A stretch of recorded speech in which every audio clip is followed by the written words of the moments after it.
Hi, Roxanne. Sunday blessings to you. Right, let me just hear this chat setting because I know I'm seeing my rooms on this one. Try that. There we go. J Dimple 66. Greetings. Cyril Mayas. Good afternoon, sir. Daniela Williams. Patsy Nelson. Afternoon to you guys. Christopher Serret. Greetings, sir. Desh Robin. Sedena Kwashi. Ruben Rogers. Afternoon. PF Cutters. Ria Ed. Valine Williams, Deborah Duranty, hi Deborah, Udani, hi Udani Macaroni Tony, hi Carol, Carol Bucco, Sonia Edwards, Deanne Charles, hi Deanne, Estra Blake, Kenneth Gabriel, Estra, as I see a name pop up there, I remember I was supposed to follow up on nothing with someone. I will do that. I'll try and do that this afternoon. Kenneth Gabriel, good afternoon to you. Alicia Almonde Rocher, Claire Irish, Rudolph Barrett, Sally McNeil O'Connor, Linda Supreme, John Cato, Gail Jack. Good afternoon to all of you guys. Anna Niles, Margaret Thomas, Constance, Abigail Hercules. You see, Judy Bowen, Sarah Richards, Joy Ragunanan. Hi, Joy. Hi, Carol. Shulan Bodhi. Yeah, so I said, let me just jump on a quick bit and just because as I always say, it seems like it's only when I travel, all kind of things has happened, and we can't let it build up because then it will be too much for me when I come back. And as I told you, I come back on Friday night and then Sunday I fly out again. So I said, let me jump on here as I got some time today, a little reprieve, and let me touch on a few things. I put in my 2 cents, my 4 cents, 6 cents, whatever. Carol says she knows it's hard to leave the honeymoon suite. It is hard to leave the honeymoon suite, but no honeymoon here, Carol. Just work, work, work. This was as I said, I'm here for a conference that starts officially tomorrow. So right now the registration is process has started for the folks who came in, but I'm on the board of the association. So it's a regional board that comprises members from throughout the Caribbean. So we have Trinidad, Jamaica, Belize, St. Lucia, Dominica, which is hosting the conference this year. We have Barbados, we have a couple other countries. So we had to come in early on Thursday because our annual board meeting normally lasts 2 days, but this one was a little different, so it ran into today. So I just came straight from the boardroom and I say, let me do this thing one time as quickly as I can because then I had to go back out to meet up with the team for lunch and then, well, to make way for housekeeping to come and let them even know. I mean, it's just me here, so the room really and truly not in a mess. All I just need them to do is to just change my bath towel and that's it. Yeah, I don't mess up stuff. Yeah, so it's one of the benefits of having your room all to yourself. Yeah, even though people offering to come and join, I like my big bed for myself. Yeah. Right, Roxanne said take away anyway. Yes, so yeah, so as I run out, I just run back in. No, Deborah, I'm at Cabritz, the Intercontinental Resort and Spa in Cabritz. Yeah. So I don't know if Fort Young is on the cards, but I must say, flying into Dominica, it's a very enchanting island. You know, I've never approached or flown into an island, and normally when you do so, you would see a set of buildings, you see roads, you see here it was just trees and more trees, and yeah, I don't know if it is that the pilot didn't realize the runway isn't that long. I felt like if he just dropped the plane on the ground, but otherwise, to that the drive from the airport to the hotel was, yeah, something else. Really, the route that they took was a more scenic route, so you were just seeing miles and miles of trees, green vegetation, rivers. Yeah, you just wanted to jump on the bus and go and sit down under a tree by a river and just relax. It's really, really a nice place. And the hotel is, yeah, top notch, as you would have, those of you who would have seen my reel yesterday.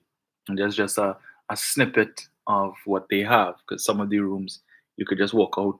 You open your door, you walk out the room, and you're walking into a pool right in front of your door. Yeah, so they really did well with this place. So if I should have a honeymoon, Carol, this would definitely be on the list, the short list of places to visit. Well, let me jump into it right away. So many things to talk about. Where did I put this thing? Right, there was something. Right, so just give me 1 sec. Let me just get something.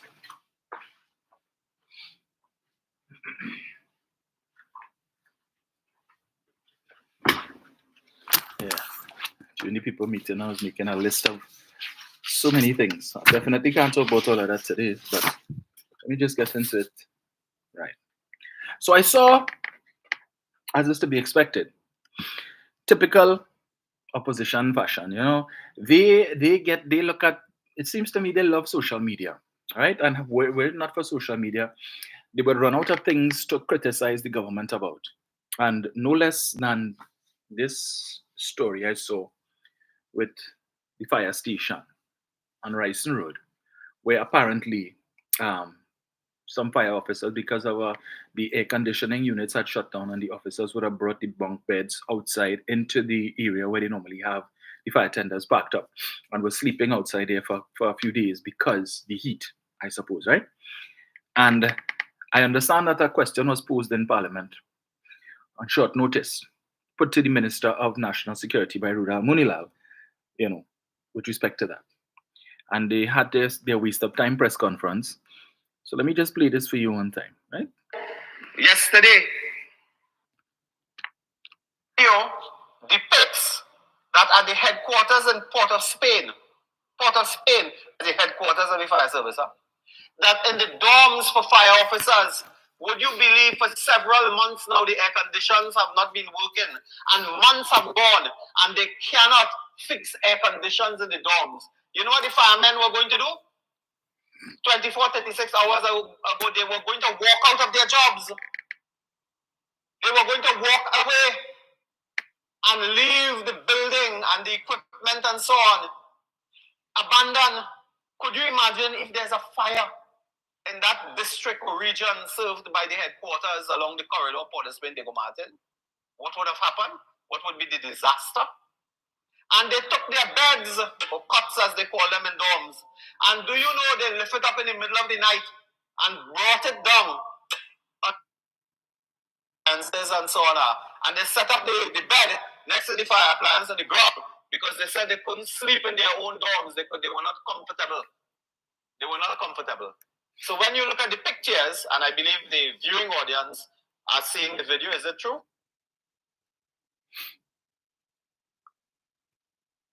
Fire brigade. You see in bed. Now what is that? This is Trinidad and Tobago. That looking like some emergency situation after a natural disaster. Cots are lying on the ground next to the fire appliance. So when the fire appliance have to go out now in an emergency, you have to wake up the man who's sleeping. Look, you have to wake up the man who's sleeping and move he and the bed out so the fire brigade could leave. That is what is happening. Look, bed behind the fire brigade.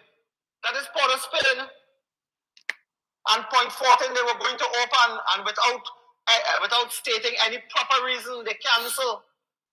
Is it because they have not secured equipment? They have not secured the tenders. They have not secured critical equipment for the fire service workers, the fire officers. Look at that. I mean, Trinidad and Tobago, look, bed behind, in front, at the side. Look, car passing on the road.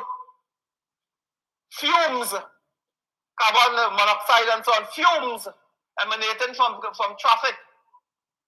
And the fire service officers have to sleep there. Yeah.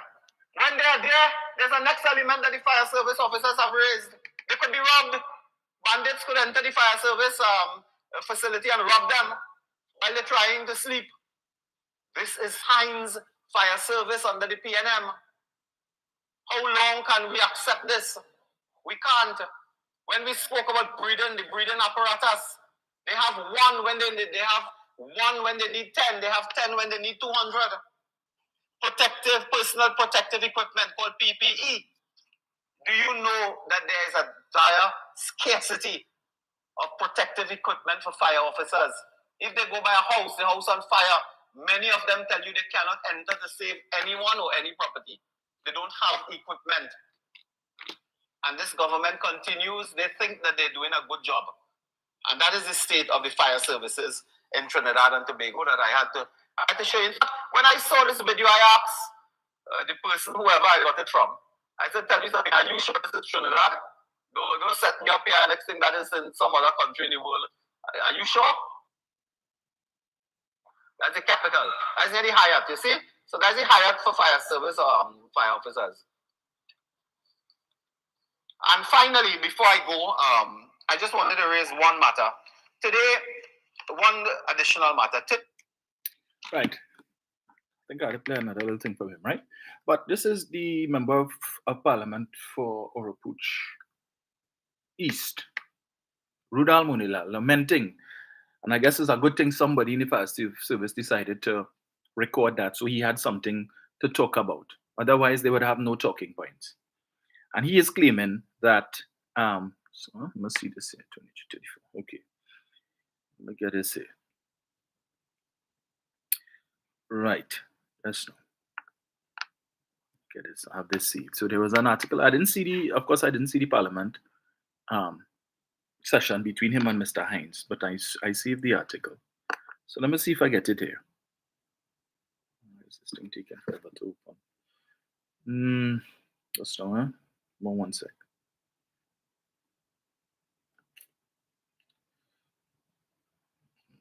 The only challenge I have in here is with the internet. Right, let's see here. It seems to be running good. I hope you all see it and hearing me. Yes. So, we'll try that again. I don't know why this article not coming up, but anyway, I just wanted to remind Mr. Munilal. My understanding, based on what I read in the article, and hopefully it will pop up so I could actually read it. When the question was posed to Mr. Hines made the point that it had been this situation had been ongoing for the last 3 days, contrary to what Munilal is saying about months. But even if it was months, one thing we're doing now. So I must sort this out here. Right. Even if I see claims is months, let us examine why it might have been months. And even if it was days, the fire services, I want to tell them they're very lucky that the AC system was able to be fixed in that short period of time. Because I am certain that you all are aware, the UNC has been leading this charge for the longest while about procurement and the procurement legislation. And the government watered down the procurement legislation. And the legislation bill and the act that they brought in 2012, 2013, it had teeth. And it ensured that it would have protected the nation's purse from corruption and all of that and malfeasance and so on, right? And you will recall that last year, in April last year, when the procurement legislation bill, the act was proclaimed, and this new system of procurement came in, where the Office of the Procurement Regulator would have replaced the Central Tenders Board and so on. There was a hue and cry from many entities, public entities, about the length of time that it was taken and still taken for the registration of companies, because the process is now, in order for you to be able to do work for the government, you must be registered on the OPR platform. So it's a process that you have to go through, right? And after that, now the relevant authorities or public body that requires your services has to do a second process, vetting process, aside from you being registered on the OPR registry. They have to now go through this process in order to select you, to make sure that you are a pre-qualified contractor to give you the work. So in other words, when Mr. Munilal wants to talk about it's months now, the AC not working. So it's months of the AC not working, but only in the last 3 days or so, the fire officers decided that the heat was unbearable, and they decided to put the cots or the beds or the bunk beds, whatever it is, out in the area where the fire tenders are. And I want to tell them it's not called the fire brigade. So a big politician like you going by the term doctor, and though it's not a fire brigade, right? It's a fire tender. But anyway, the procurement legislation that they tell you watered down, thank goodness this administration had the foresight to bring an amendment to the act to enable public entities to shortlist or to be able to bypass the rigors or the strictures of the procurement legislation with respect to the procurement of any item costing under $1 million, or to issue a contract under $1 million, right? But there are still some strictures that is built in there. So as a result of them and this procurement legislation, the new act that was proclaimed last year, it is more difficult for public entities to be able to fix things in a timely manner. So even if the chief fire officer wanted to get this matter fixed in days, he would have been hamstrung by the new procurement legislation that they were only sticking and jamming the government, proclaim the legislation. What the government proclaimed the legislation? They did it. And the side effect of which is now the bureaucracy, the further bureaucracy in the process to be able to fix simple things like this. In fact, I recall back in my days under ILP, hearing Mr. Warner talk about the challenges with respect to procurement when he was the Minister of Works and Transport. And there was a period of time when licensing office on Ryson Road, where they used to be closing early every day and sending home the staff at 12 o'clock because the air conditioning wasn't working in the building.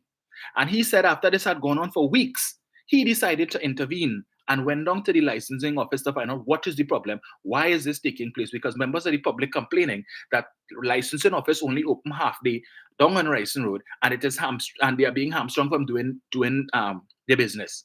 And he said when he went in there, you know what the problem was? One air conditioning unit that needed to be replaced. But the problem was that because they had to go through the process of putting out a tender and then waiting for the bids to come in. And then they had to go through the process of evaluating the bids and then selecting a contractor and then to get the invoice from the contractor and all of these different things and the purchase order and all of that. He said that is what was holding up this process for weeks and inconveniencing members of the public. But Munilal didn't come out then to come and do a live. He didn't think to go for somebody, or he could have gone down to licensing office and do a live to show, hey, look what's going on here. 12 o'clock, close sign on the door, right? So if it was so bad under them with respect to wanting to follow proper procurement, because, he and the gang, they don't know about that. So regular public servants who are bound by the laws or by regulation that this is how it has to be done. So even if the chief fire officer wanted to fix the problem immediately, he is hamstrung by the procurement legislation, which says you have to make sure that if it is that you're going to get contractors to do this work, AC repairmen to do this work, it's not just simply you pick up the phone and you call Peaks, or you pick up the phone and you call Comfort Air, or you pick up the phone and you call any of these air condition companies, Neil Cool or whoever, and say we have 4 or 6 AC units that need to fix. How soon all they could come here and fix it? It don't work so. That is no longer how it works. All right. So there's a process. You have to go onto the registry to see which air conditioning contractors are pre-qualified, right? And you could only select from that list. And when it is, we were told that just a few months ago, you had almost 10,000 contractors, varied services, who were trying to get registered on the registry. And up to only 700 or 800 of that almost 10,000 were vetted. The problem hasn't really been solved. They probably add on maybe a couple hundred more, or maybe another 1,000 or so would have gone through the process. But it continues to be difficult. So he making this situation, the government and this government, and look at that. This same procurement legislation that they pushing, and every time they open their mouth to accuse the government of watering down the procurement legislation so they could thief, understand that even in the watered down state, it's still stress. Even in the watered down state that they keep talking about, it's pressure for public entities to be able to procure things in a timely fashion. So this is a problem that the fire service is facing with respect to that. But he ain't going to talk about that. But then he wants to talk about the opening of the Point 14 fire station. And the opening was postponed because they didn't have tenders and they didn't have equipment and they didn't have, all right. Let me go down that road. Since he wants to go down that road, we will go down that road. And I always talk about the hypocrisy. Well, let me hold all your horses. Because you all know, even while I'm here, I'm still able to do research. Right? Let me get it here. Where is it? Right. I hope this thing open. Good. This is an article dated September the 3rd, 2015, 4 days before the general election of 2015, right? When it is the mistress of the mask was running all over the place to cut ribbon, to open this and open that, giving instructions, all you hustle up, even if it didn't finish, come, we having a ribbon cutting ceremony because she doesn't want Keith Rowley's name to be on the plaque when it opened. So her name must appear there, even if the building is not ready for occupation. But let me read this article. Heat over falling sign at Mayaro Fire Station. And I hope somebody could send this to Munilal, since you know about they didn't open the Point 14 station because it didn't have equipment and it didn't have fire tender and it didn't have this and the other. They didn't care about that. The integrity of the newly commissioned Mayaro Fire Station has come into question following the release of a video that has gone viral on social media. I wonder if you remember this video of a fire station. The video shows part of the name sign of the fire station had fallen, with duct tape holding up another part of it on the building. PNM candidate for Mayaro Clarence Rambarat is questioning the structural integrity of the building and has called on the state to remove anyone assigned to the building, which was officially opened last Sunday but remains closed. On Tuesday, Chief Fire Officer Kenny Gopal said the fire station was 95% complete and he was waiting on equipment to outfit the station. Let me repeat that. On Tuesday, Chief Fire Officer Kenny Gopal said the fire station was 95% complete. Not 100, 95. And he was waiting on equipment to outfit the station. I continue. Gopal said the building could be occupied, but there were issues such as new vehicles to be stationed there and minor issues such as plumbing and electrical. The cost of the fire station was said to be between $70 and $80 million. And the controversial video has created online discussions, with some commenting that the broken sign may be an act of sabotage against the People's Partnership government. Act of sabotage, right? This was the foolish excuses that the supporters was given back then. Days before the general election, others expressed the view that the fire station was opened prematurely. Some comments on Facebook included, "Contractor put up a bad sign and you're blaming Kamla. All you ever find a good contractor, kudos for the government for investing money to build the station, and don't blame shabby work on the Prime Minister." So when they were in office, sign falling, she came to open the Mayaro Fire Station. By the time she drive out and the ceremony over, it was the Mayo Fire Station because letters falling off, the duct tape that they used to hustle so that they could cut ribbon and pull curtain so that her name could be on the plaque. I continue. They go on. It happens with any new building. It takes time to settle. Have you not moved into your new house and found yourself cussing the contractors? This is comments on Facebook from their supporters. I tell you, when you want to find fault, you could really overdo it and can't blame the Prime Minister. You need to address the contractor. So back then, they no blame the contractor, right? But today, blame Rowley. Today, blame Hines. These same hypocrites. The PNM candidate, Clarence Rambarat, said the fire station is incomplete and our information was that it was rushed for the opening ceremony. The fact of the matter is that if there was a fire in that region, there would be no response from the Mayaro Fire Station. It is a building and the Prime Minister has opened part of a building. I continue. The PNM candidate said there were two issues to be looked at with the opening of the fire station: the structural integrity of the building and that a contract employee was injured during its construction but was told he didn't qualify for compensation under the Workmen's Compensation Act. Construction workers were given, just now, let me see this. Rambarat said during a visit he heard from workers and others involved in the construction that there was a real cause for concern on the structural integrity of that station given the rush to finish. The construction workers were given those days to work with. This is not a case where the fire station was complete under the normal course for construction and the equipment was put in place and it was furnished and people had an opportunity to go through everything. And then the fire station was commissioned. This is a station where, for pure political purpose, a date was given for the sole purpose of an opening ceremony, and then the crews work towards that date rather than work. But you all know when you finish a building, especially commercial buildings and so on, you're supposed to have a walkthrough from the fire service. Extinguishers, this, and they do a thorough. Apparently, this wasn't done with this fire station that they built in Mayaro and beat in the chest. Oh, we built fire station and we built police station and we built this and we built that. But you didn't take the normal time to build it. Because when you realize water more than flour and you all were facing the specter of losing the election, and the possibility exists that after September 7th, you would have a new government in place. Well, you run, hey, make sure you finish that building quick, because you know, you know, the lady had to cut ribbon. The lady had to open the fire station because she built it, and she called her Rowley come and in a few months down the road and cut ribbon and put his name on the plaque. But that was good governance. But this clown from Oropuch East, who calls himself the Lion of Oropuch, but from the time he passed the boundary line for Oropuch East, he becomes a pussycat, right? A kitten coming to talk nonsense about, oh, they open the Point 14 fire station. Well, that is what governance is. If the station wasn't ready to be opened, do not open it.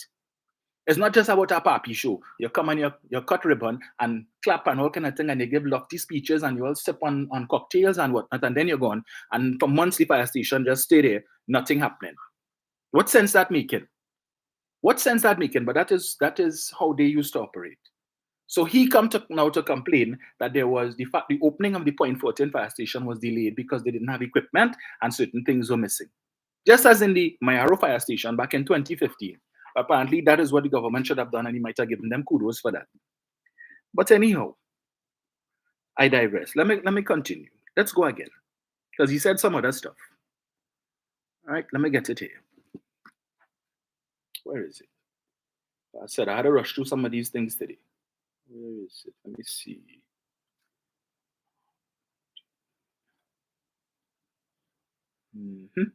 That's the one. 1 sec, people. Today, we saw on the front page of a newspaper a headline: Nikon sends home 75. There is a issue here because another media, I think, is reporting 80, but 75 or 80. This is the headline of the newspaper. And this has been another tragedy where this country and the taxpayers have been robbed, have been slaughtered, have been brutalized, not once, but twice over the same deal.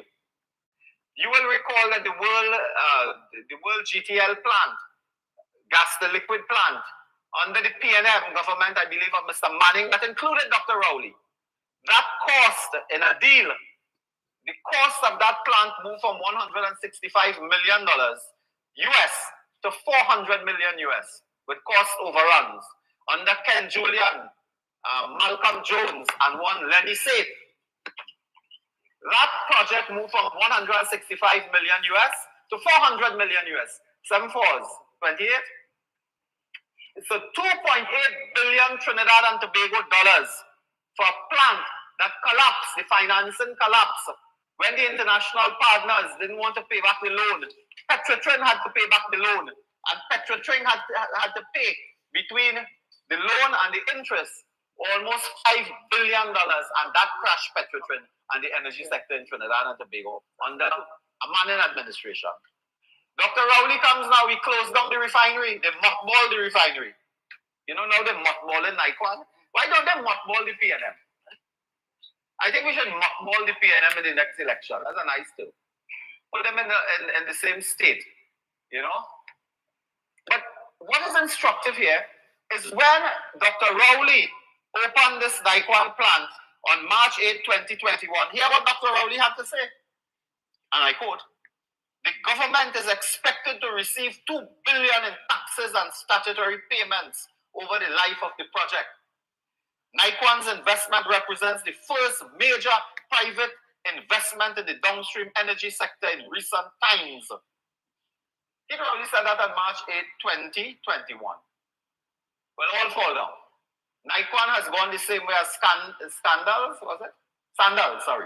gone the same way. But unlike Sandals and Scandals, this took away money. Because in this deal, a plant that cost the taxpayer 400 million US or 2.8 billion TT was sold to Nikon, a fellow named Ainsley Gill. We know him well. The less said, the better. He calls himself the chief visionary officer, not chief executive officer. We didn't have a vision to see this coming. He's the chief visionary officer in Nikon. But we knew him, he was a lobbyist in Washington. All of us knew him. We put on jacket and tie and meet him. Came down here, told them he opening plant and so on, went and secured money. The government gave away this 2.8 billion for 35 million United States dollars, right? Which is about 200 million TT or so. So they gave it away to him on the understanding that the government will hold shares and will get the profits from this great deal. What profit we get now? There is no profit. They're going into receivership. And I like the term they use when they take all the money and gone, you know. They say, we're sorry to tell you, but we are in the asset pre. So you heard what he said there, right? You know, I always tell them, when it is you're going to lie, make sure the truth is well hidden so that people can't find out, so that your lie could have legs, your lie could have longevity. But when it says you see, I hear the lie, it ain't going far. So you heard what he said there, that this administration gave away the GTL plant for 35 million US dollars to Ainsley Gill. This government gave it away for that. This 400 million US dollar plant, this government gave it away for 35 million US. Let me go there again, right? Let me read this statement. I've done it before. And since they want to come back with it, every time they come with that nonsense, we'll remind them. This is a statement dated June 29th, 2018. Statement on gas to liquids project. And it was a statement that was delivered to the Senate by the late Franklin Kahn in the capacity of Minister of Energy. I ain't going to read the whole thing, just a piece of it, the most pertinent part. In January 2006, Petrotrin and World GTL Inc. entered into a shareholders agreement in which WGTL held 51% of the equity and Petrotrin 49% in WGTL Trinidad. In early 2007, the budget and funding for the project was finalized. The project budget was 165 million US, so you heard him say that, and was funded by a loan of US 125 million from Credit Suisse, preference shares in the sum of US 30 million from local investors, and equity in the sum of US 10 million from Petrotrin. The loan agreement with Credit Suisse stipulated that by July 12, 2009, the project had to be sufficiently completed to produce diesel. In the event that the required amount of diesel was not produced by that date, the loan became immediately due and payable. On September 25, 2009, Petrotrin placed the joint venture company World GTL Trinidad Limited into receivership, and by that date, the budget had increased from US 165 to in excess of US 399 million. You heard him say that, right? Okay. The appointment of the receiver resulted in the termination of the joint venture and the commencement of arbitration proceedings by WGTL Incorporated against Petrotrin for breach of fiduciary duty. The arbitration tribunal ruled against WGTL Inc. and ordered the company to pay costs to Petrotrin. And with the termination of the joint venture, Petrotrin moved to complete the project. By the end of 2010, Petrotrin ceased funding for the completion of the project. End of 2010, who was in office? Accordingly, the receiver shifted the focus to the acquisition of an investor to complete the plant. And following an open process, the receiver identified Nikwan as the prospective investor. This is 2010, late 2010. Who was in office? Who was the government? Going again. You heard him say, this government, Rowley and them, sell the plant for 35 million US. By letter dated April 16, 2012, to the receiver, Nikwan Energy LLC submitted a proposal in response to the RFP, and by letter dated July 6, 2012, the receiver notified Nikwan Energy LLC it had been selected as a prospective investor. In October 2014, the Petrotrin board approved the receiver's recommendation of Nikwan as the preferred investor. You heard them years? 2012, 2014. Who was the Prime Minister in 2012 and 2014? Who was the Minister of Energy in 2012 and 2014? The board of Petrotrin was appointed by who? In 2014, who was the president of Petrotrin? Appointed by who? Which Prime Minister? Which cabinet? Wasn't Keith Rowley. The receiver then entered into negotiations with Nikwan on commercial terms for the acquisition of the plant. Arising from the negotiations, a price of US 35 million for the acquisition, comprising an initial payment of US 10 million and preference shares to the value of US 25 million, payable in 2 equal tranches, was proposed. This is in 2014. Keith Rowley was the Prime Minister in 2014. Stuart Young was Minister of Energy in 2014. But listen to this lying wretch come on to do a live to say that this government this government, when it is that all that was negotiated under them between 2012 to 2015. I continue. Right. The receiver then entered into negotiations with Nikwan, right, for the a price of $35 million, comprising an initial payment of $10 million, and preference shares to the value of $25 million payable in 2 equal tranches was proposed. Nikwan reached final agreement on the commercial terms and all other outstanding issues on or about August 5th, 2015. So by August 5th, 2015, Nikwan reached final agreement with Petrotrin, the then government of Trinidad and Tobago, to purchase the gas to liquids plant for $35 million. That didn't happen under Keith Rowley. Stuart Young didn't negotiate that. Franklin Kahn didn't negotiate that. That happened between 2010 to 2015, but they don't like when we talk about 2010 to 2015. But all just hear that lying bastard come and talk about this government negotiate and sell the plant, this $400 million plant for $35 million. But as I just read for you here, statement tendered into Hansard in the Senate by then Minister of Energy, Franklin Kahn, and not a man on the other side said that wasn't true.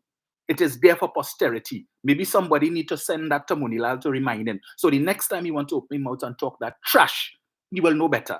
I continue. The proposal was accepted by the board of directors and the transaction was subsequently sanctioned by the Minister of Finance Corporation, Seoul. Who was the Minister of Finance on August 2nd, 2015? Yes, the $11.625 million man. The man who they paid $11.625 million to leave working as CEO of First Citizens to become Corporation Seoul, Minister of Finance. He was the one, according to this, that sanctioned the sale for $35 million in 2 tranches, 10 million cash and then 25 million in preference shares. But this lying bastard just come and tell all you, this government. You see all the things that took place? So that when this administration came in 2015, everything was already in place, contract signed and everything, to Nikwan.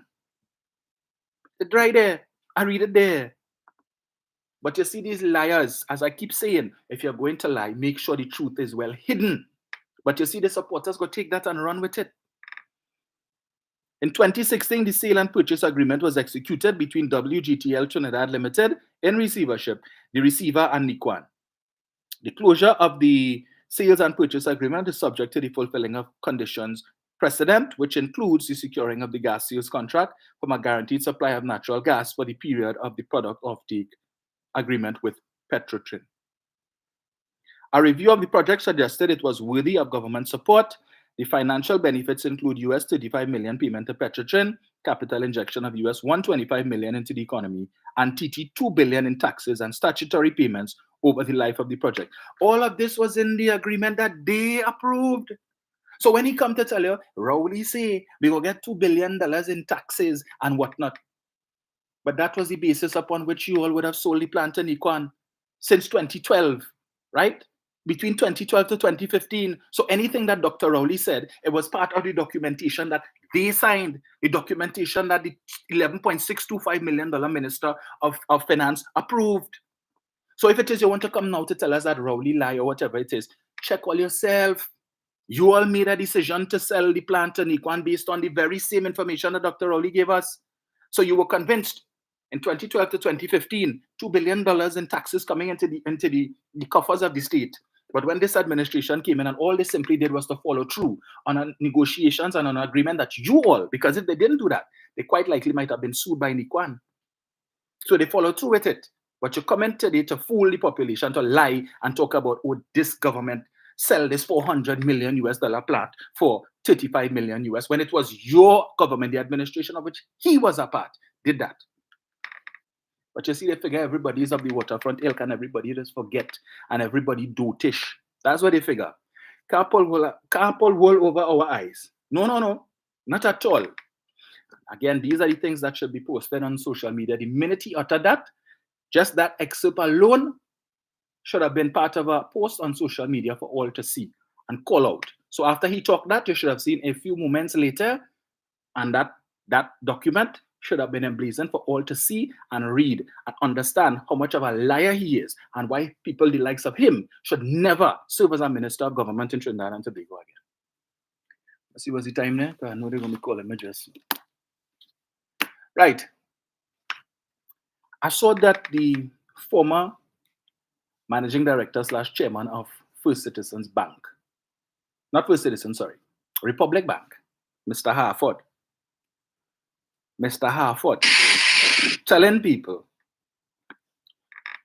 when it comes to elections, it's better to choose the crook over the muck.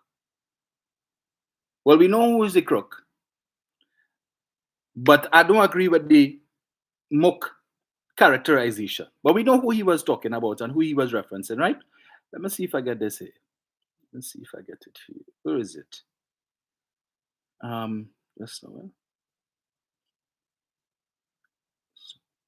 I know I had saved this in over. All right, let me get to it.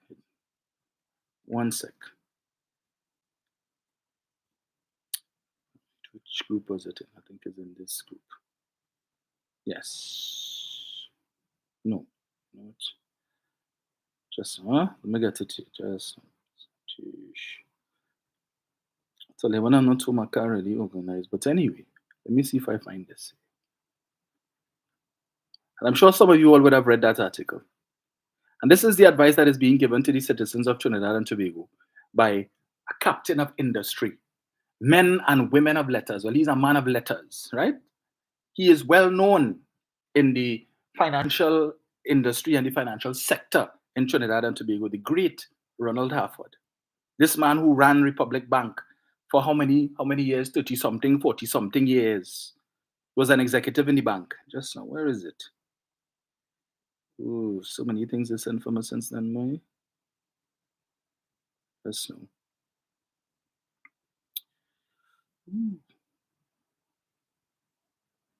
Sure, I see this now.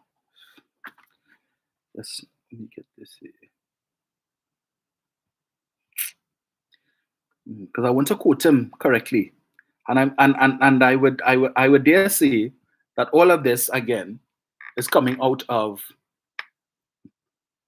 Mr. Harford probably suffering from a little bit of butt hurt, right? After the swift kick that the Minister of Energy had to give him a few weeks ago, based on other comments that he has made. If you as a captain of industry want to vote for the crook, well, you go right ahead. That is your constitutional right so to do. You could put your finger in the ink and put your X by whichever party that you want to. But that type of advice coming from an individual of his caliber, to me, speaks volumes. Business stalwart tells voters, choose the crook, not the muck. Wednesday, 24th April 2024.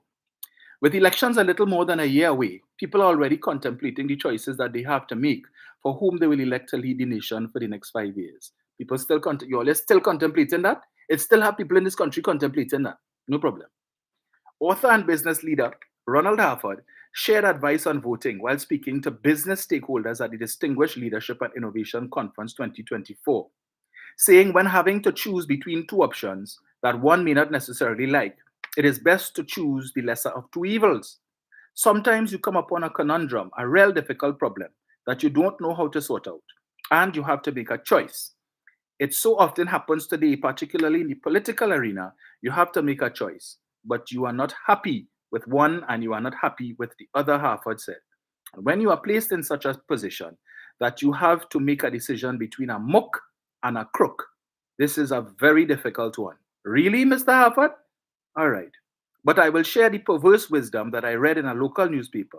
Should this occasion arise, always vote for the crook, because a crook may not always be a crook, but you can't say that for the muck. I want to ask Mr. Harford, what do you do in this situation when the crook is also a muck, Mr. Harford? What do you do? When the crook is also a muck, how do you reconcile that one? You still voting for that crook? Talking nonsense about the crook may not always be a crook. Really? From 1995 to 2001, they were crooks. 2010 to 2015, they were crooks. 2015 to 2024, they were still crooks because even in opposition, they're getting charged for all kind of malfeasance. In and out of governance, they're thieving, is fraud, is bubble, is misbehavior in public office. And as they say, a leopard can't change his spots. So you see, this banner crooks will always be a crook. So somebody need to let Mr. Harford know that maxim that he put there do apply to Trinidad and Tobago, especially when it comes to the current opposition in Trinidad. Once a crook, always a crook. And all they do is recruit more crooks. Because one of the traits, the character traits that you must have to serve as a representative for that party is that you must have the propensity to thief, and to thief big without regard, right? Thief with impunity. You must be corrupt to the hilt to be selected as a candidate to support that party. So when Mr. Harford wants to come and talk about choose the crook and not the muck, because the crook may not always be a crook. So the muck will always be a muck, right? Based on his definition. So he probably figure that the PNM, the current administration, mucks, right? Why not offer yourself? Since you know best, why not form a party? Form a party of bright people who are neither crooks nor mucks, and offer yourself and see how many votes you will get. Do that. Since you say you hate having to choose between the lesser of two evils. Well, all right, bypass the evils and offer the population only the good. Yeah, forget the devil. Offer them an angel, Mr. Harford. And this is the advice that is being given. And what is more concern to me is that he felt comfortable to speak to an audience of persons who are supposed to be business leaders, right? Business leaders. You know what is the political leaning of the entire audience? Because I am certain there would have been persons in there who support the PNM, apparently the party that he considers to be the party of the mooks. So it didn't occur to him that making that statement might offend persons sitting in the audience who support the PNM. Clearly, he didn't care. Or is it that he was of the view that the majority of the persons sitting there were in support of the UNC? Like he seems to be? Is it that he would have had discussions with some of his colleagues who were in the audience and he felt comfortable that he could say that and they wouldn't take offense to it? But that is the advice, captain of industry, given to citizens of this country. And we wonder why it is they had to say Trinidad is not a real place. And why it is you have students in school behaving the way that they are, because the people who are supposed to be the exemplars, who we're supposed to look up to, willing to bypass all of the wrongdoing, right? To tell people vote for the crook. Because you know why? They will thief, but they will do. So, folks, I don't know what's happening with my internet on Facebook. All right, we seem to be back up. Well, is saying to me that was a racist statement, much akin to the cockroaches. Clearly, Mr. Harford couldn't care less about the percentage of the population that supports the party that he considers to be the mooks, because he disagrees with how this government runs the country, right? Or you're upset because Stuart Young took issue with something that you said and he responded in a manner that he felt was appropriate. Man up. But no. Choose the crook over the muck, because the crook may not always be a crook, right? But the muck, apparently to he, will always be a muck. I want to ask Mr. Harford, what have you done to contribute to the governance in Trinidad and Tobago? Other than give the UNC a talking point for the second time in the space of about 2 months. For them to say, see, Ronald Harford say this. And now if it is that the Prime Minister or the Minister of Energy were to take a turn in his backside, you will hear them. You will hear them. All of these men and women of letters who decided to come out in support of and defense of Mr. Harford and writing editorials and letters in the newspaper about that, about how Stuart Young dealt with him. They had issue with that. But everybody's silent. Now that he coming to tell you, choose the crook. Choose the person who come into thief, right? As soon as they see the treasury door open, as every thief for himself and the citizens take the hindmost. That's what he's telling you to do. Choose them. Choose them. But ask yourself if that is Mr. Harford's view, and Mr. Harford belongs to the group that people refer to as the 1%. Who really in the back pocket are the 1%? Who the 1% supporting? Clearly, it can't be Keith Rowley and his administration, because if according to Harford, they consider the PNM and the current administration to be mooks, and they're telling you vote for the crook, they ain't telling you vote for Rowley. They're telling you vote for he, not telling you vote for the PNM. So if it is that, as they love to say, the PNM in the back pocket are the 1%, and the PNM only care about the 1% then will tell you to vote for the other party. They will tell you to vote for the muck. Not so? In the interest of time, we will revisit that. I saw an article come out this morning with respect to an impasse taking place between the Minister of Finance and the Auditor General.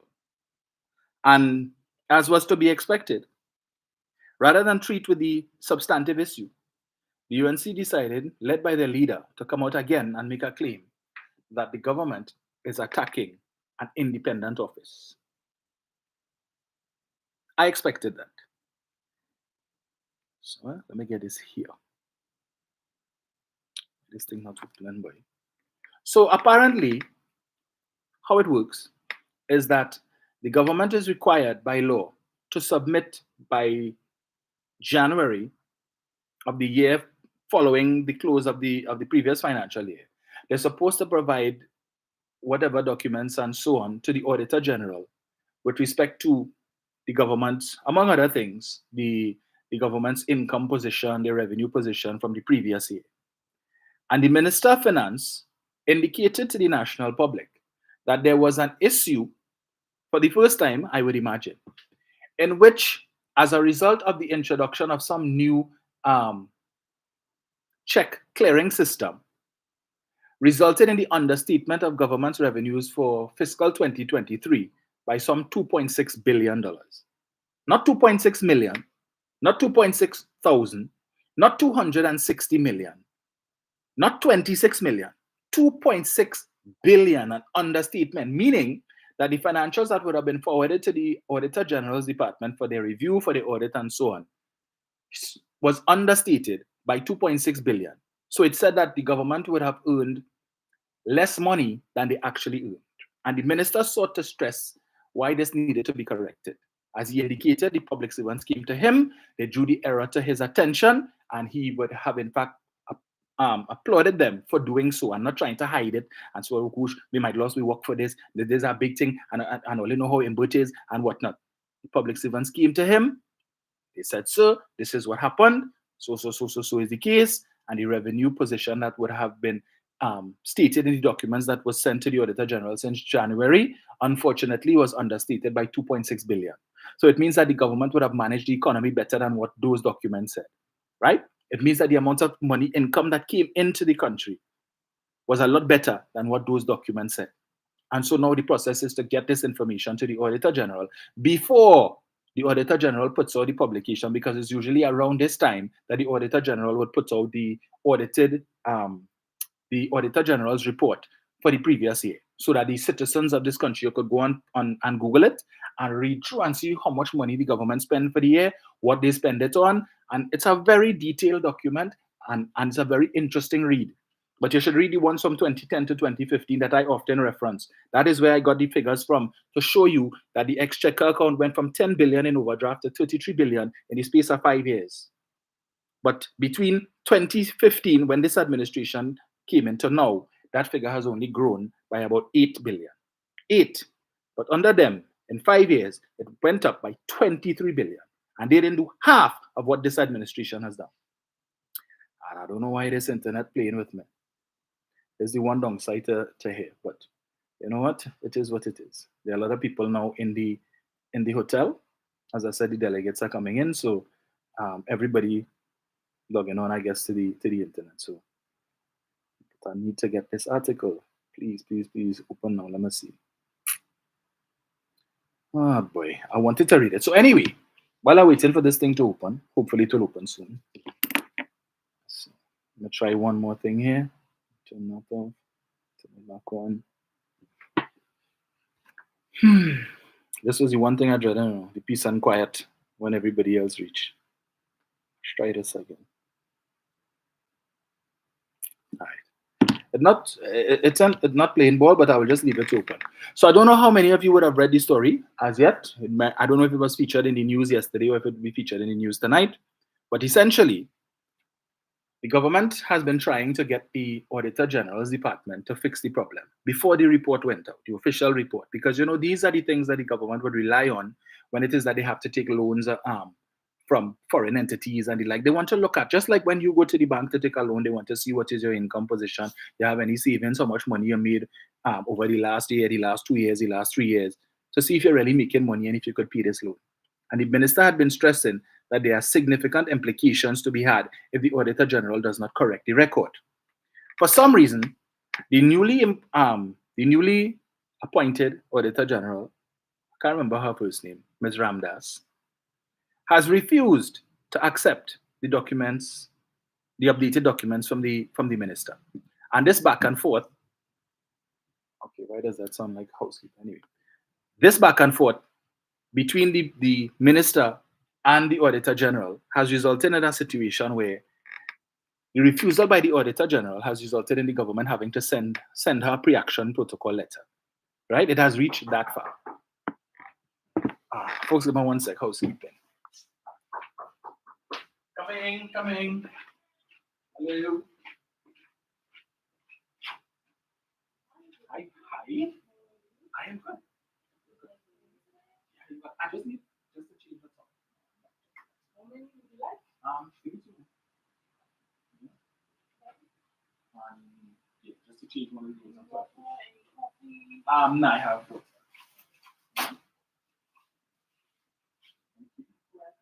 So I have to bring on the other top, please. Yes. Yeah?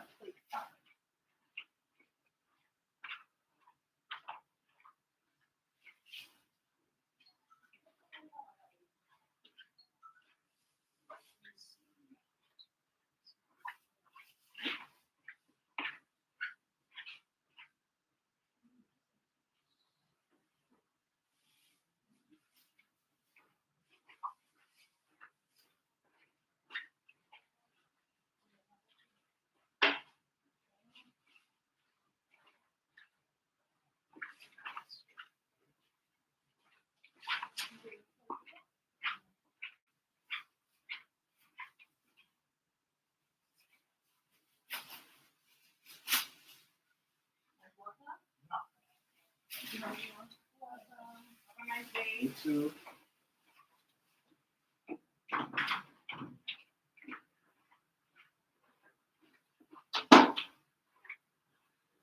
Right, folks, thank you all so much for your forbearance. Yeah. Thank goodness I'm not a messy person, so my room really didn't need much work. Right. So I was making the point, and I wish this article would open on. Just let me try something else.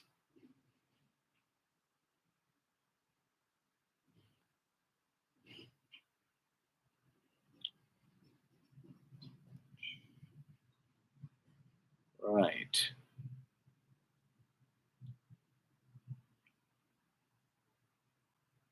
So give me 1 second. Let me try this other route.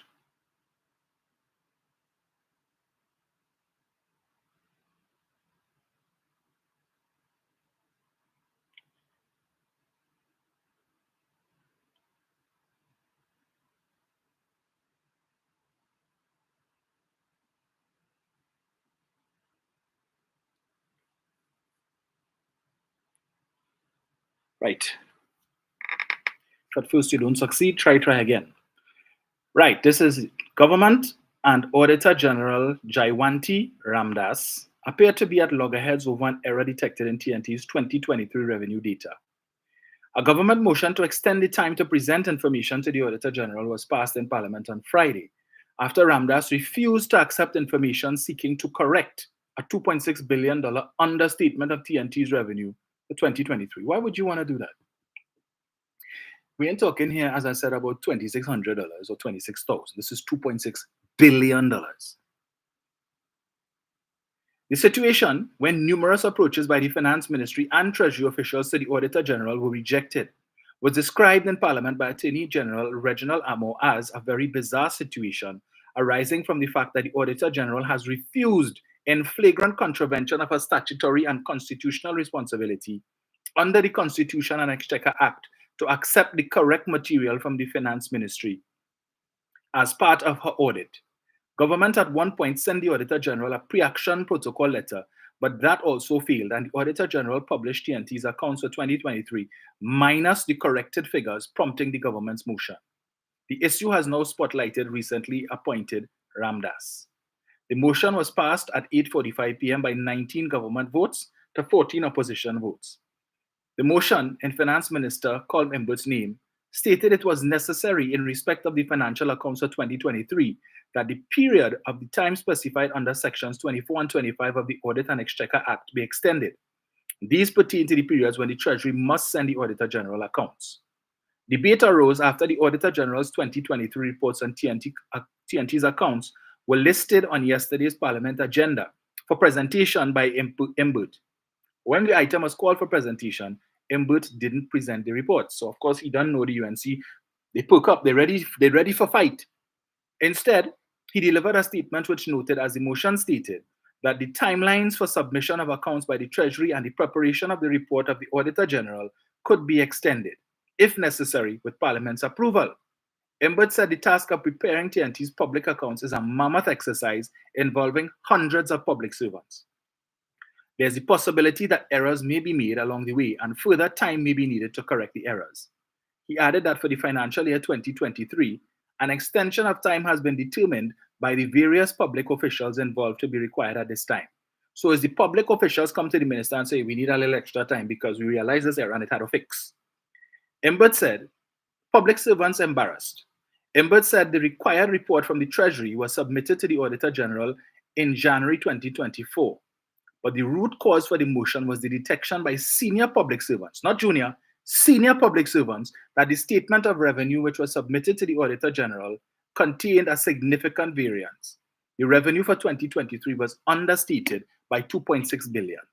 So maybe, I don't know what the final deficit was, but who knows if this 2.6 billion understatement, once corrected, could result in the government recording another surplus. For the second time, in 2022, we recorded a surplus in excess of 1 billion. For the first time in 14 years, we know that didn't please the UNC, because for the 5 years, 3 months, and 14 days that they were there, never achieved a budget surplus. Every year, deficit, deficit, deficit, under the $11.625 million man, who you would think for that kind of money, supposed to be able to work magic. But the Dwen, the engineer, the square peg in the round hole was able to achieve what he, the $11.625 million man, couldn't. What put him back?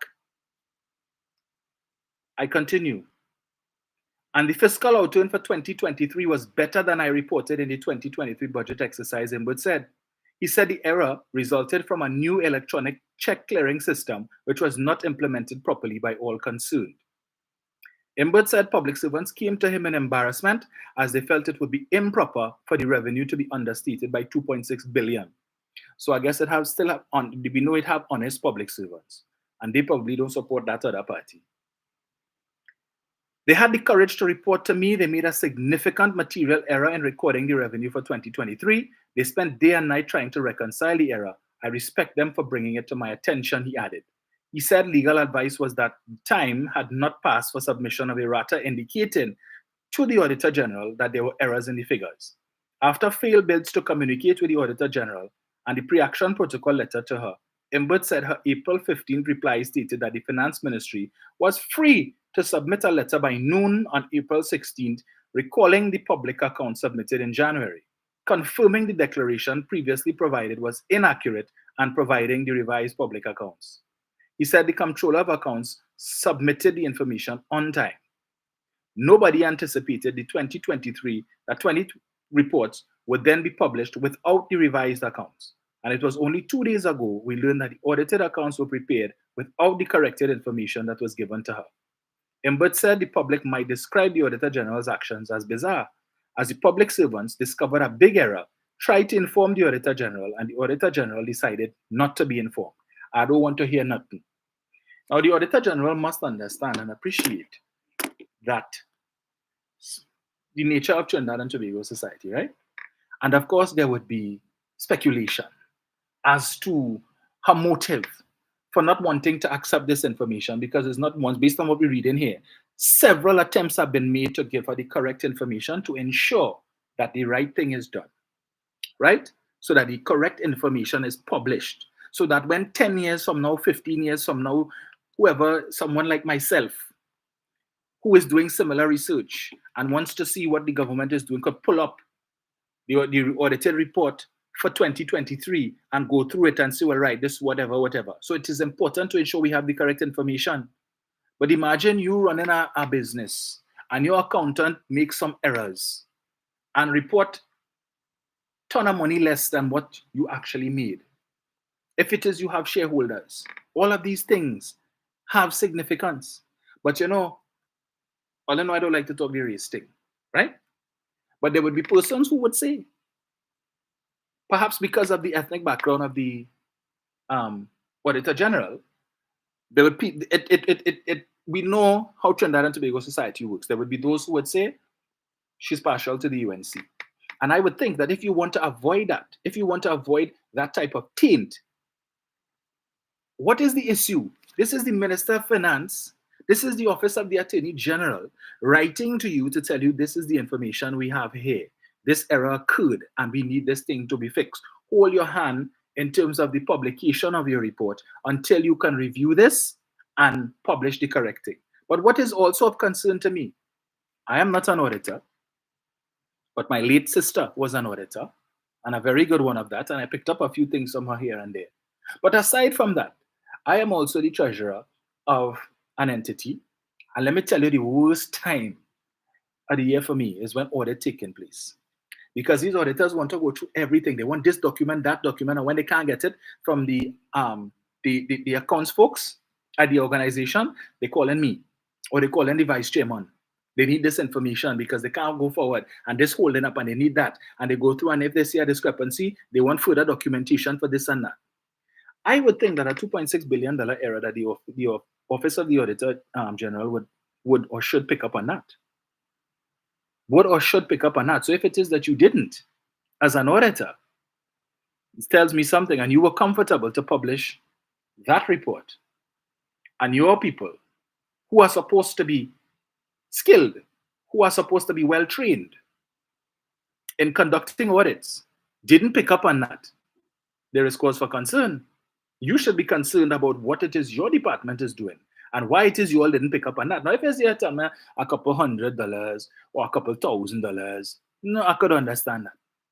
But 2.6 billion, 2.6 billion, and you are the Auditor General, and you're supposed to have qualified auditors in your department, and they didn't pick up that, you should be more than happy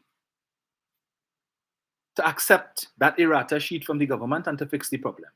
Because this is an indictment on you and the auditors in your department. It tells me something wrong. Something had to be very wrong. But why put yourself in that position? And true to form, as I saw this morning, the next article that popped up, the leader of the opposition coming to talk about the government is attacking and they're trying to hound the Auditor General out of office. They're trying to hound her out of office. So the government trying to do the right thing. The government is trying to ensure that the citizens of Trinidad and Tobago get the correct information, and all other stakeholders who may be interested in this information gets the right thing. Simply is sending an errata sheet, which is nothing unusual or uncommon, to the Auditor General to say, you need to review this happened, and so, and we would like the records corrected. And you refuse to do it? What is your motive? What is the real motive? And of course, again, we know that folks who support the other party will come and say it is because Ms. Ramdas is of a particular ethnic background. That is why they're attacking her. And it has nothing to do with any attack. It has nothing to do with any attack. But that is the story they're going to come with, because you know they love to blow the racial dog whistle. And it is perfect in this instance because Ms. Ramdas, based on the picture I saw, because sometimes persons can have East Indian names and not be of that ethnicity, but Ms. Ramdas is. And it stands to reason, knowing how the Trinidad and Tobago psyche is, that is, if that doesn't factor at some point in time or the other in the conversation, I'd be very surprised. I am not supporting that at all. But the Auditor General is opening up herself for the perception that she may be biased towards or partial to that other party. Hence the reason she's being so obstinate in her refusal to accept.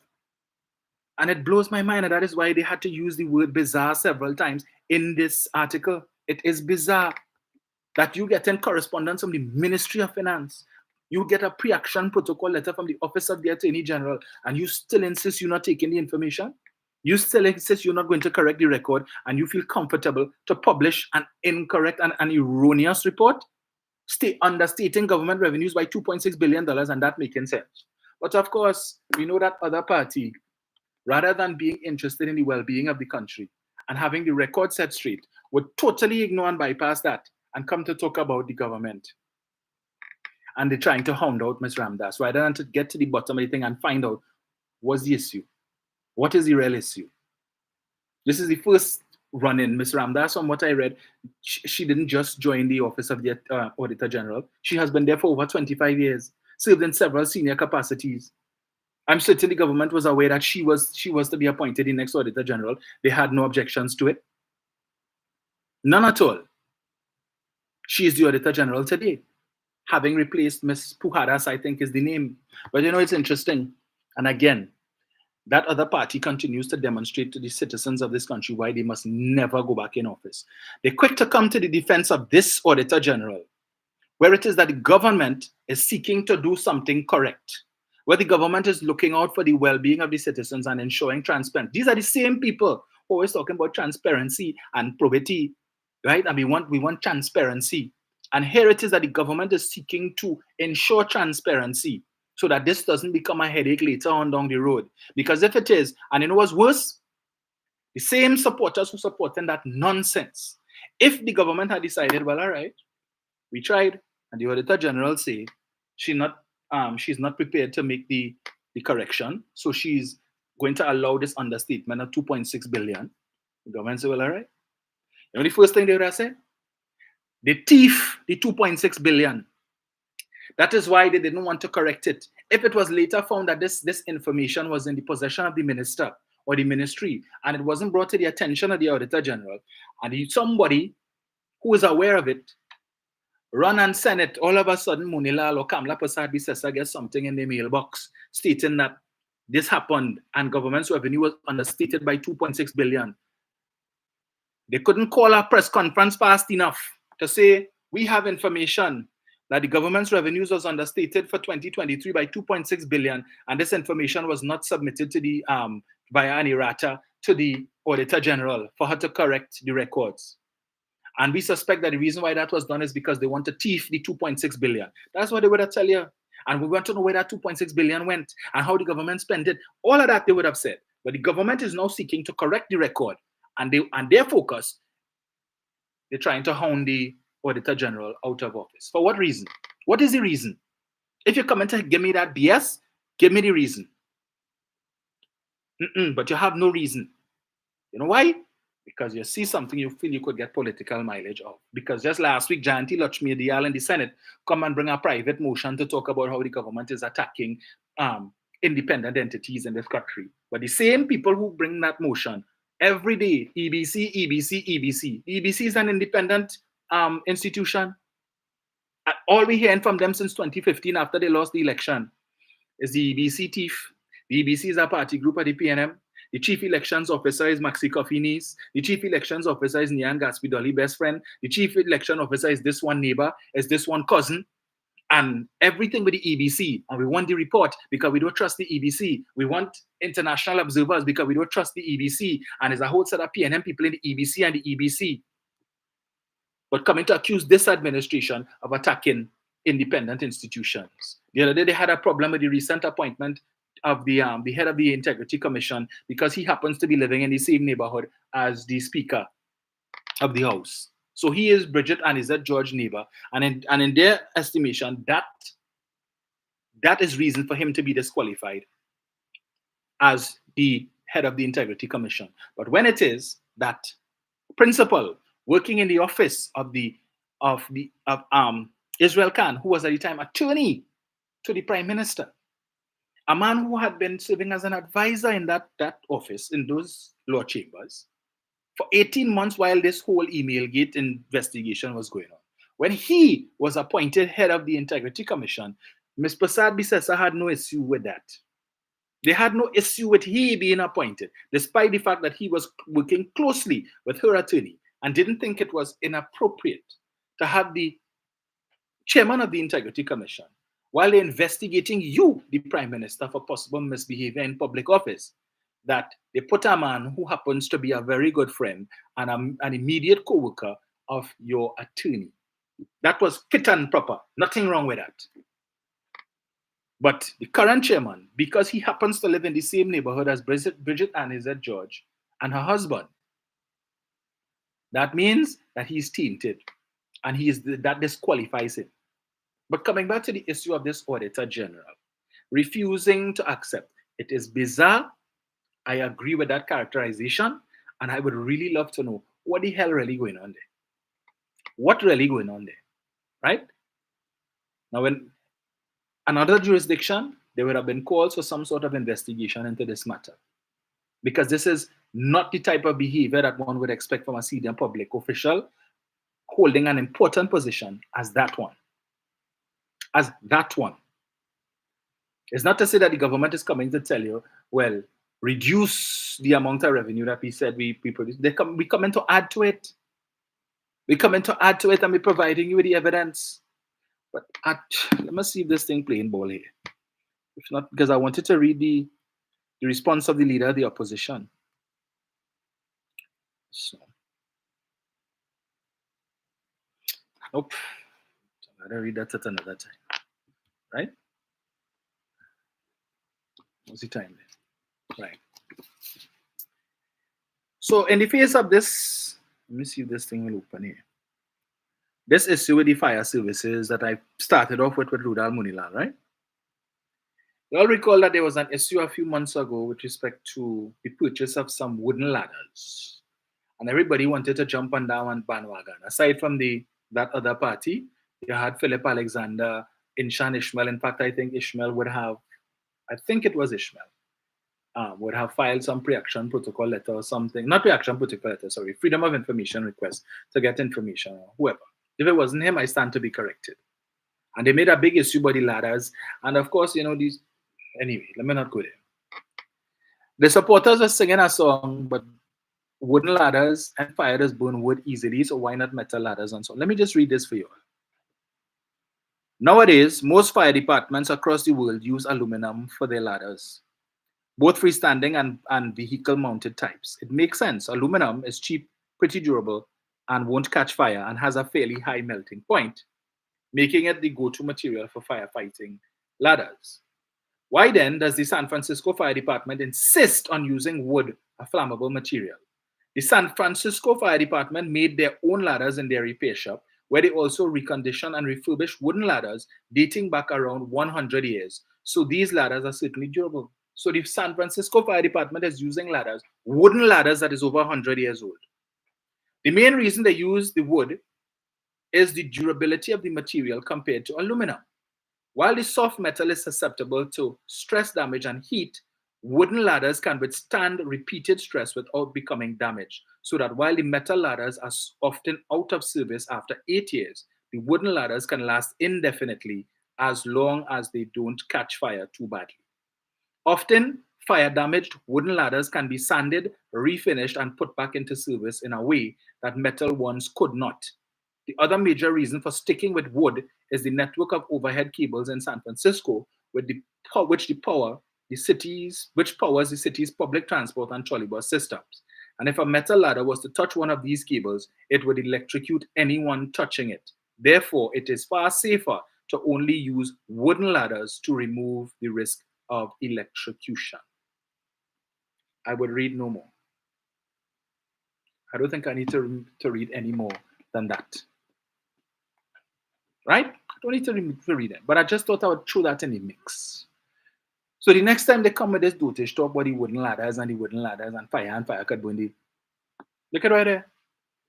So if they're saying it's an issue and it don't make sense, somebody needs to tell the San Francisco Fire Department that still uses ladders, in fact using ladders that are over 100 years old.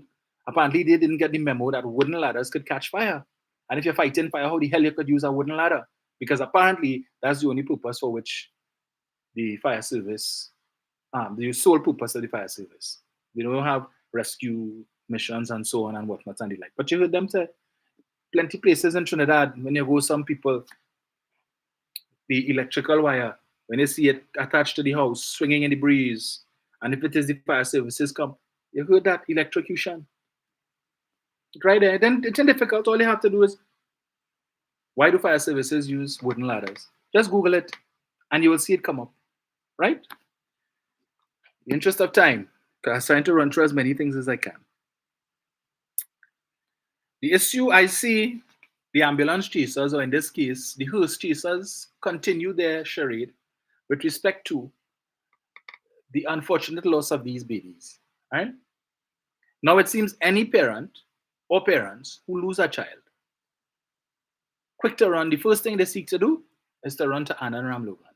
So whereas before some of them would have accepted the death of the child and whatnot, the circumstances as indicated to them by the health professionals, now we have people who go in all years back and just out of curiosity because they see some people, and again I keep saying I don't want to trivialize the loss of these babies, because let's face it, right? That 9 months gestation period and so on, you're looking forward to this child. People spending money, they're going and buy crib and clothes and all kind of thing, all of the necessities for this baby, and only to have the child lost, it would have an emotional impact on the parents. But of course, you can't put a timeline either on how long it takes for some people to get over that. But still, you have this situation where now parents who would have lost their babies would have dealt, some of them would have dealt emotionally with it. They've moved on to some extent. Now run into Anna and Ramlogan. Anytime you hear pre-action protocol letter send, bet your bottom dollar somewhere in the article lower down, you're going to see that name come up. So now he has found a new cohort of clients to represent. So in other words, anybody, you know, when the van passed along, buying scrap iron, old battery buying, anybody lost a child, anybody lost a baby in the public health sector, please call Anna and Ramlogan at 868-123-456.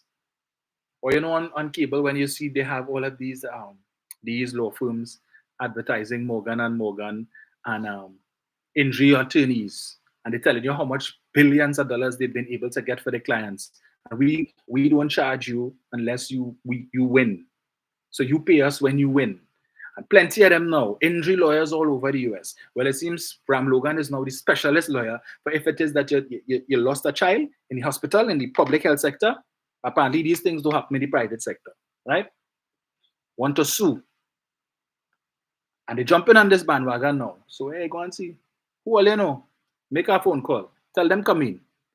Class action suit. Is there no end? Is there no limit to the greed of these people? That you know you are preying on these parents. And if it is they see an opportunity, obviously you see an opportunity to get money. There are people who will jump on the bandwagon. Because a lot of the parents who lost their children are not well-to-do. They're not rich. It's average people who work in normal jobs, right? Probably struggling, some of them, to make ends meet. And an opportunity has presented itself for them to get a little something. And it is their right so to do. But within reason. So now we're going back all the way to 2022 and probably even before that. And there come circumstances that may not even have been an infection. The latest one I saw, I think I read this morning with some couple where the child, they had twins, I think it was, and one was, the children were born prematurely, but one was strong enough to go home. The other one was in the hospital and being treated for a few weeks and whatnot. And according to the report, the parents were told one day when they went in, a day after the child had a blood transfusion, when they went, they were told that the child is strong enough to be discharged because they needed to make way for other premature babies who were coming in and they needed the space. And the parents are saying that they would have protested, telling them, but he had a blood transfusion just yesterday. Is he strong enough to go home? They said yes, all of his vital signs are good, and he could go home. A few days later, the child was dead, and now they're suing the Northwest Regional Health Authority. And of course, the attorney is Anna Ramlogan. So I don't know if it is he run out of people on death row or people on murder charges to try and seek bail from them, right? Or the monies that he gets in from representing these people too small. So we see an opportunity here. Let me jump on that quick before any other lawyer try to jostle and squeeze in. Let me corner that market. So if it is you lost a baby, come by Hanan. Yeah, join the lawsuit. Just put on your name. You ain't bound to see him. Just put on your name, contact information, and the details of how your baby died, and Mr. Ramlogan will get back to you. So you could join the lawsuit. Yeah. And when I read the comments and the nonsense, yes, sue them. Who you feel is suing? All you who always complain about taxpayer money and taxpayer, who you feel paying for that? Who you feel paying for that? When it is, if it is the court fines in their favor, is you, your taxpayers. When it is your taxpayers' money, when it is that you're looking at your pay slip at the end of the month and you see under PAYE and you're grumbling how much money come out and this government and the government and you work so hard for that, that is the money that's going to pay for some of these frivolous cases, right? Now, I'm not saying that there aren't cases where the parents deserve to be compensated. I am certain, especially with that most recent one between March and April, because I am saying if after the first, second, third death. But Fuad Khan made a very good point. Former minister under the ministry, former minister of health under that administration. Let's see if I find it here. I think it was posted on the page. So let me see if I get it here.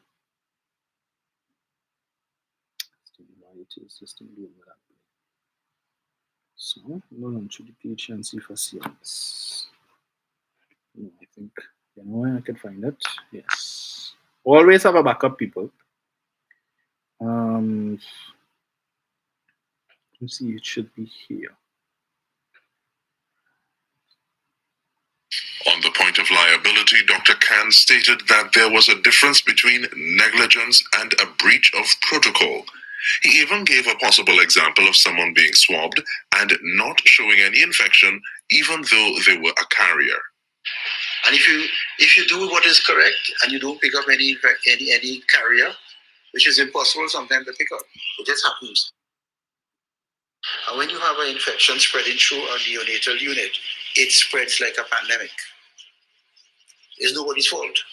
The former health minister spoke to Minister Dayal Singh's building on what he found when he came into the post, and also called for an end to using this unfortunate situation to gain mileage. We were able to change it around by developing a neonatal intensive care unit. And I must say the minister continued with it when I left. So it's not a matter of pointing fingers. This is something you don't sensationalize, you don't point fingers, yes, the politicians will do what they have to do. But at the end of the day, you have to understand and give the people of Trinidad and Tobago hope. The risk, oh gosh, baby, let me guess. That's Fuad Khan there saying it's nobody's fault. The minister continued on what it is he started. Terence Dayal Singh. This is the former Minister of Health under the People's Partnership telling you that he's a doctor. But those who are not doctors, or those who carry the title of doctor, right, but got their doctorate from all kind of fly-by-night universities that no longer in operation, want to come and tell you different. Yeah? So when Prasad Bisesa call a press conference and she have Lakram Bodo stand up on one side, Tim Gopi Singh stand up on the other side, both of them in some oversized suits and only shaking their head like some, the bubble head you would put on your dashboard. And you're questioning what was their purpose? What was their real purpose there? Yeah? She wouldn't call Fuad Khan to come and speak, the man who was in charge of the health sector while they were there. But only singing a song and calling Mr. Dayal Singh Minister of Death. Let me just give you all some more statistics that I was able to do research, simple research, with respect to the infant mortality rate between 2010 to 2021. And this is the number of deaths per 1,000. For each baby, for every 1,000 babies born, the number that would die. Let me give you the statistics.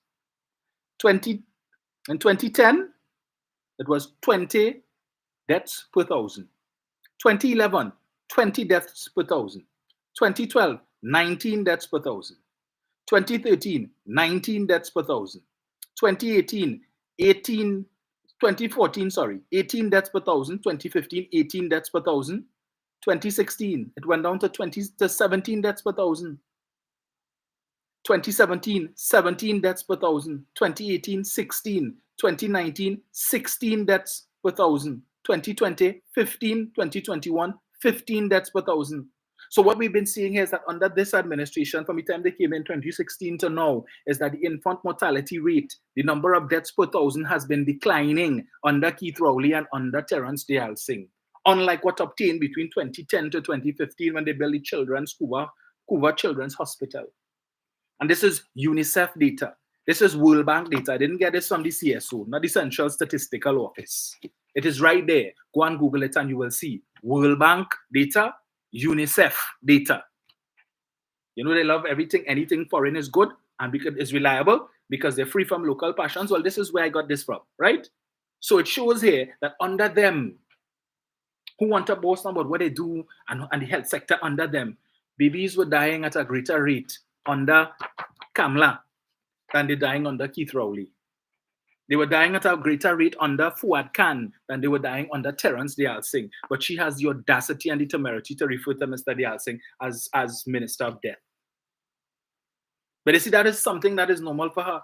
Because when they had the shooting involving the Coast Guard, when they shot the Venezuelan boy, first thing she jumped out and says, call the Coast Guard's men murderers. You all remember that? No investigation, and do yet to know.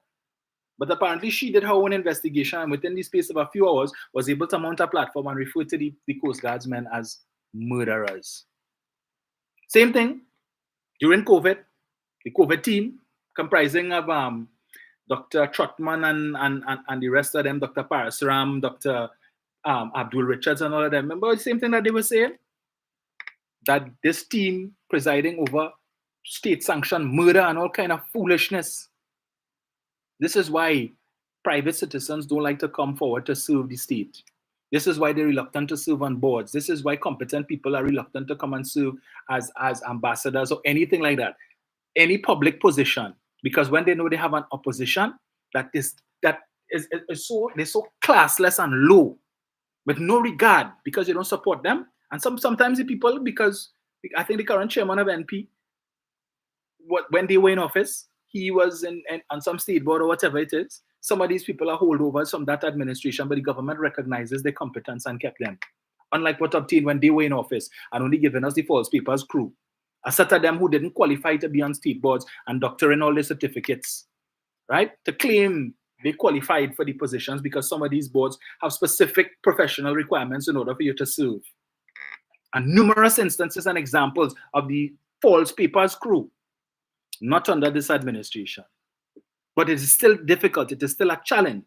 So that when it is that you see persons serving on multiple boards, it's not necessarily because the government favors these people and want to do that, It's because it is difficult to get qualified people to come forward to serve because they don't want to subject themselves to the ridicule that they get from that other party.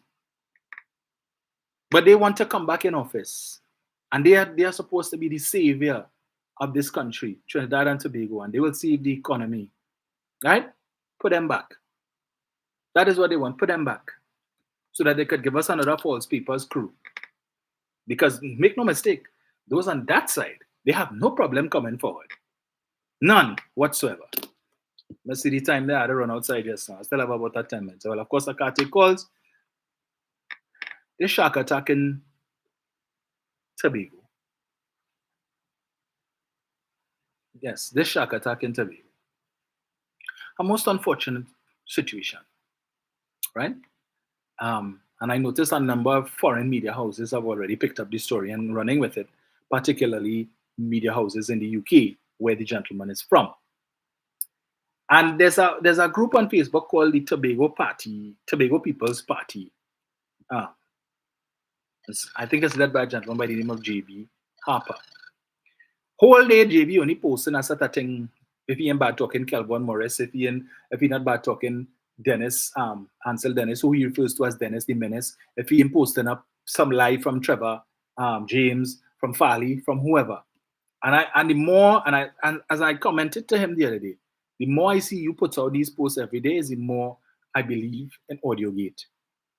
Paying people money to come on social media and post propaganda and rubbish whole day. Because that's all this man doing. Another one by the name of My Sita Tuck and a couple others of them. And this Tobago People's Party group always posting a set of rubbish. So this issue with the shark attack. And they commending Farley for such a good job that he has done here in the THA with respect to crisis communications and whatnot. And if it is that the government had done the same type of crisis management communications with respect to the divers and all kind of nonsense. So Farley trying to impress. What's the term they used by? He is, I haven't heard it in such a long time. A transformational leader. Yes, transformational leader. Thought it was a good idea to put out a bounty on the shark for $10,000. So bull shark on the loose, you're a fisherman, jump in your boat. And any shark you see or anything you see looking like a shark, kill it and bring it ashore. And we want proof.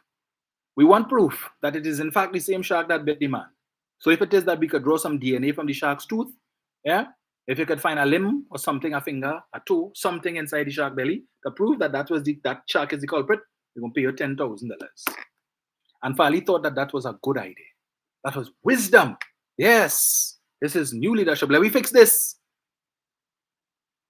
In record time, the amount of blows and licks he got on social media for that piece of folly, had to recall it. And now, today, had to apologize. But you thought that was a good idea. You made a decision on your own, Fali? Or did you and your executive, right? The 14 hammerhead sharks that's sitting in the THA, devouring the finances of Tobago. Did you all sit down and come to that decision? Fali, I just asking that question. That you thought it was a good idea to put out a bounty on sharks. Shark is in its natural habitat. And why is this internet playing with me? Lord have mercy. Ah, boy. So I don't know if the folks on YouTube still seeing me because Facebook is telling me trying to reconnect. Yeah. Sorry. Okay, great. Jasmine says that you are. So I guess it's just the folks on Facebook. That yeah. So he had to recall this bounty of $10,000 that he put out on the shark. That is the quality of leadership that we have in Tobago. When you have people supporting that foolishness. You didn't have money to pay people the ex gratia payment, but you could pull $10,000 from a hat and put it to say you're going to put out a bounty on a shark. Encouraging fishermen then to go outside and risk all their lives now. Anything you see resembling a shark, just kill it and bring it ashore. That made sense to them. And you have people supporting that foolishness across there. But this is just one example of the poor governance. Governance by, what they say, VAPs, VOPs, VAPs, and VIKI. You just, idea just come to you, let me put out. So why 10,000? Why didn't put out 50? How did that work out for you? Because I saw a number of pictures and videos of fishermen in Tobago with sharks of different size and so on, hoping to be able to capture that 10,000 bounty that Captain Jack Sparrow, Augustine, put out on the head of the sharks. I tell you, this man do a live, talk for 40 minutes, and all that he said in that 40 minutes, he could have said in 10, repeating the same thing over and over and give you a whole lesson, a whole biology lesson on the character traits of a bull shark, what it does look like, and all of these different things. And repeating himself, say the same thing about 5 times, and he could have done that in 10 minutes. But that, they tell you, is a transformational leader. Oh boy, I don't know what is going on. For the folks on Facebook, you all had to forgive me, but I don't know what's happening. Yeah. And then 29 Super C is saying, and then the presiding officer is a piece of work. She wanted to change the minority leader motion last week, Thursday. He was right to leave the sitting. I haven't had a chance to read that, to check into that one as well. But that is the quality of leadership that we have. But remember, there's 2 seats that the UNC have counting in the arsenal for 2025, right? That is good leadership. That is good leadership. Put out a bounty. Well, the commentary that I've been seeing so far is less than favorable. Hence the reason the good old chief sec, the visionary leader, the transformational leader, had to recall the bounty and then come and make a public apology for folly. But want to call another press conference now to play giving updates to the people. Man, miss me with that. Miss me with that. There was one other thing I wanted to touch on, folks, but in light of the fact that Facebook appears to, well, I don't know why I'm not getting the Facebook connection. I will have to leave it there for today. Yeah, so, but I just needed to touch on those things. As I said, there are a couple other things I wanted to touch on as well, but in fairness to the Facebook viewers, I will try and leave that for possibly see what day during this week I might get a little bit of time to touch on it. Yeah, and maybe go into a little more detail, unfortunately. Debbie is saying now Watson calling for the Prime Minister to call elections in Tobago to save them. Yes, I saw that too, Debbie. And he wants to blame the Prime Minister, or the Prime Minister should intervene because the TPP hijack governance. No, Watson, that was a monster of your creation. You deal with that. You deal with that. You hand selected Pali and the rest of the Mongoose gang. So miss Dr. Rowley with that from a please. Don't try to get Dr. Rowley into your folly. You have now become a shell, a shadow of your former self. The Watson Duke that we knew, the fighter that Watson Duke was, is certainly not the fighter that he is now, and want to call on the same Dr. Rowley that you had nothing good to say. But as I mentioned that I was making a point earlier on that and I digressed. With respect to the Auditor General's report, and I was making the point that while the UNC quick to run to the defense of this Auditor General, claiming that the government is trying to, as they say, to oust the hound out of office, 2021, when they were contesting the Tobago House of Assembly election, and he, Watson Duke, and Farley Augustine were misrepresenting a management letter claiming that it was the Auditor General's report that talked about the zip line and all of that. And despite the fact that Ansel Dennis, despite the fact that Tracy, despite the fact that Joel Jack had all come out to explain that it was a management letter. A management letter is sent where it is that the Auditor General's department is auditing certain things. They would have requested documents and so on to be able to verify what is before them. Documents that are before, if they didn't get the documents, they would send a management letter to the respective department to say, well, look, we are auditing this and we need to get this document, this information and whatnot. If the information is provided and the Auditor General is satisfied with the information, then that issue would not make its way into the Auditor General's report. So it's only when the things that end up in the Auditor General's report, probably has exceptions, is where it is that the information necessary to verify was not forthcoming despite their best efforts, and as a result of that, they want it on the public record so Parliament could treat with that. Them two clonks come and say, oh, Auditor General report, and of course, that other party in Trinidad decide to jump on the same bandwagon and making the same claims. And when it is the Auditor General, then the predecessor of Ms. Ramdas, I think it was Ms. Pujadas is her name, indicated that she wanted to come to Tobago to set the record straight, to let the people know that the Auditor General's report says no such thing and it was a management letter. Wasn't you jump on a platform and good abuse the Auditor General? What are you coming up here to Tobago for? Stay in Trinidad, what you coming up here for? If you come up here, I'll make your life a living hell and all of that. Issuing threats of that nature to the Auditor General, who was simply trying to set the record straight. And not one member of the UNC came forward to defend this lady. Not one of them come to condemn Watson Duke, to claim that he's harassing the Auditor General in the execution of her functions, or trying to intimidate her to prevent her from telling the truth to the population, so that, and especially the population of Tobago, so that they could make a decision as to who they want to govern them for the next 4 years. They didn't talk that talk at all. Why? Because they realized to do that could help the PNM in Tobago. So they're not about the truth, so long as it could help the PNM. They're not about that life. But today, so they didn't come to that lady's defense, that Auditor General's defense. They didn't come to her defense at all. But today, all of them come out in the numbers to support and defend Ms. Ramdas. And clearly, what Ms. Ramdas is doing is not in the best interest of Trinidad and Tobago. But that they will defend. Sweet TNT, never a dull moment. But put them back. They will restore good governance to Trinidad and Tobago. And, right. And that is what it is they're giving you in opposition. Imagine if you put them back, play fast and loose with your vote and put them back in office in 2025. We will eat the bread that the devil needs. Folks, thank you all for allowing me to come into your homes this afternoon for this. Well, I wouldn't really call it brief because that took almost 2 hours. Yeah. And if it is, Facebook wasn't playing the full hour, I'll probably take another hour. But it was always a pleasure to come and share my thoughts with you, to do the research and to give you all the information so you are well armed and forearmed. So when they come to you with their foolishness.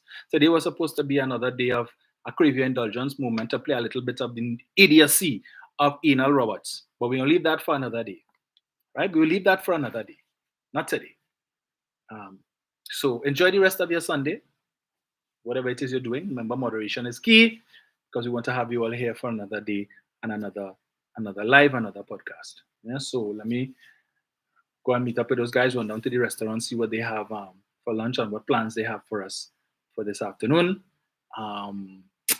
And I'll see what I could do on Tuesday morning, because that will be day 2 of the conference. We're supposed to start at, I think, 8 or 8:30 or something like that.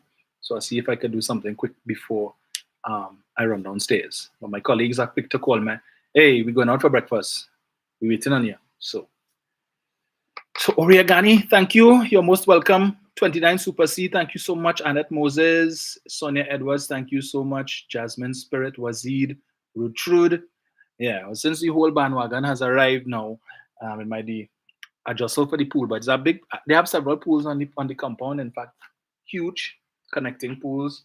And if it is you don't want to utilize the, as I said before, the big one, you have those right in front. You just walk outside, and you can help yourself. Yeah, so let me see how much recreation I could get in before we leave on Thursday. Linda Supreme, thank you so much. Cyril Mayas, you're most welcome, sir. Yes, then that's right, Jasmine. They are such clowns. Such clowns. But as we say, the alternative to the PNM is chaos. They don't like when we say that, but the evidence is always there to prove them wrong. Yeah? So, Michael A., thank you all so much, and we will chat again, hopefully, Tuesday morning. Yeah? So that's it for me today.